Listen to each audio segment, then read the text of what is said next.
Hi and welcome. Join me for some mail art. So I am decorating an envelope for a green swap. So the brief of the swap is everything inside the package needs to be green. So I already started painting some of this envelope when I decided to go live. And then this is just me continuing.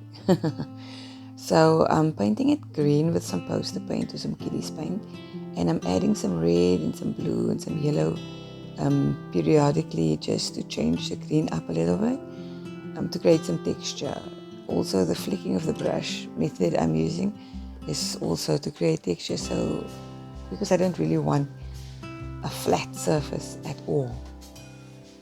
So this is me creating texture and making it look a little interesting.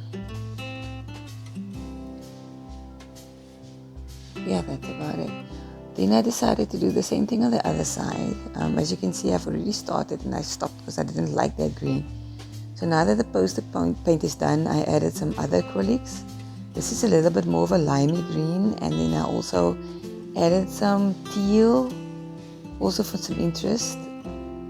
It looks a little different to the front. So then I used some blue poster paint and red poster paint from the previous batch and mixed it in there just to tie it in a little bit more to what's happening on the front, and continuing the flick action of the brush, keeping the texture. Because it's a different paint, I think the texture is slightly different, but for the most part it's the same. I'm closing the flap, so if I close it eventually it will match. And now I'm just drying it really quickly with a hot gun so I can flip it back over and continue. Oh, look at that texture. Loving it. So that's a tea bag, by the way. I collect old tea bags, I empty them out and I craft with them. And then there is like some other ephemera that I've created, that I've collected and that I've bought. Scrapbook paper, craft paper, tea tags, and ephemera bought or collected or swapped. So this is one that's already open. It's got Polaroids and tags and things, and I'm so in two minds about these because I'm not really feeling it, but I'm willing to give it a chance because this is one of those projects where I'm going with the flow instead of having a plan already laid out. So this is just me going through the ephemera and checking what might go and what might not go. Yeah, that's me opening up the tea bag for later because I'm definitely going to use it. And these papers I might also use. The butterfly, I don't know. So let's just see. Okay, so let's start somewhere with that tea bag because I know I want to. I also like overlapping.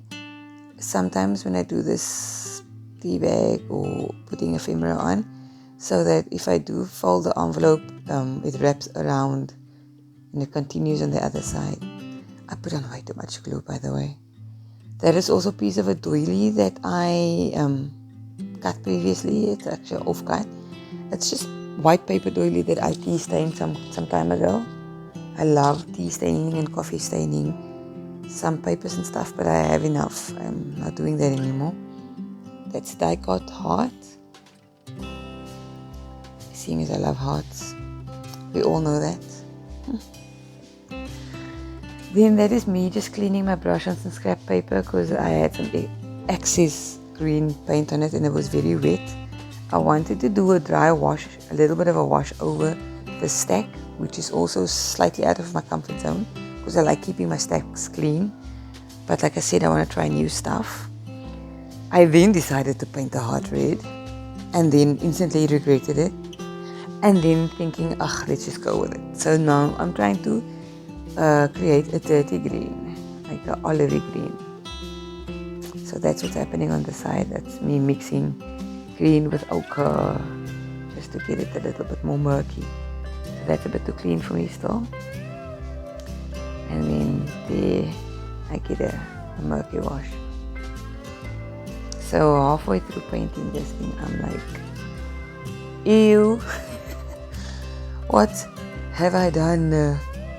But as I cover more and more of it, I'm like, oh, actually, no, it's not too bad.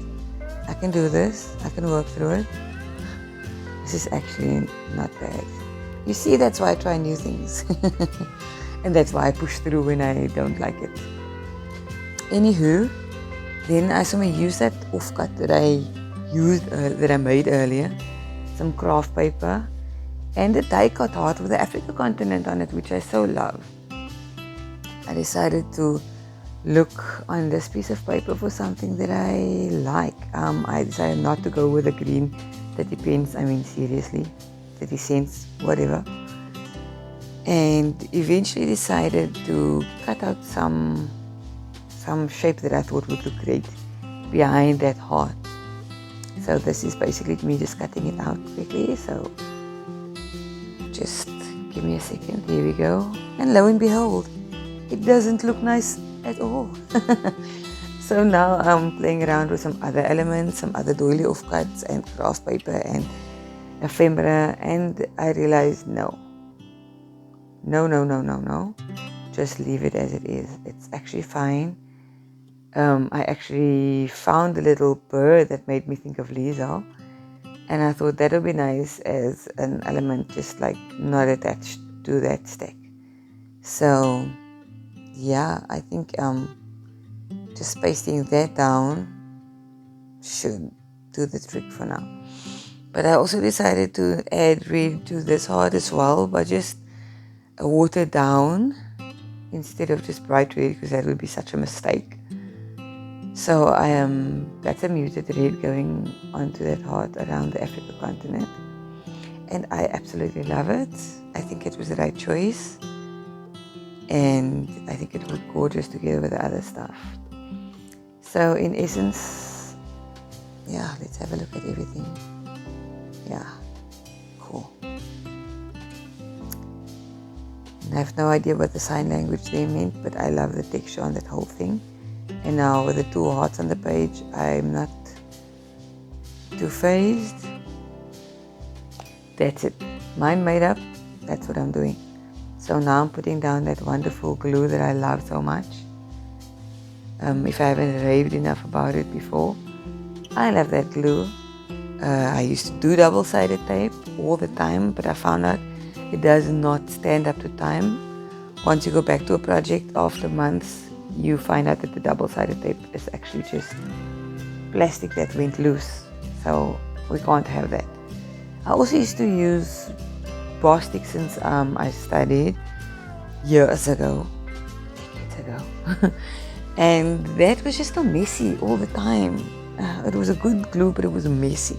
So this one is so much neater because it's got like a fat broad tip end at the one side for spreading some glue on broad surfaces, and then it has a pointed tip on the other side for more detailed gluing down. So that is gorgeous. I am going to buy another one because that one should, it's done a lot of projects by now.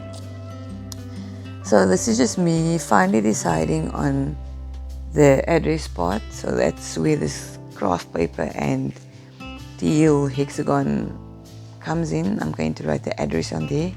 Obviously I'm not writing it in right now because that's kind of private. So I think this is where my inspiration ran out. I feel like I won't be doing anything great right now, so I'll just continue some other time. Yeah. Thank you for watching.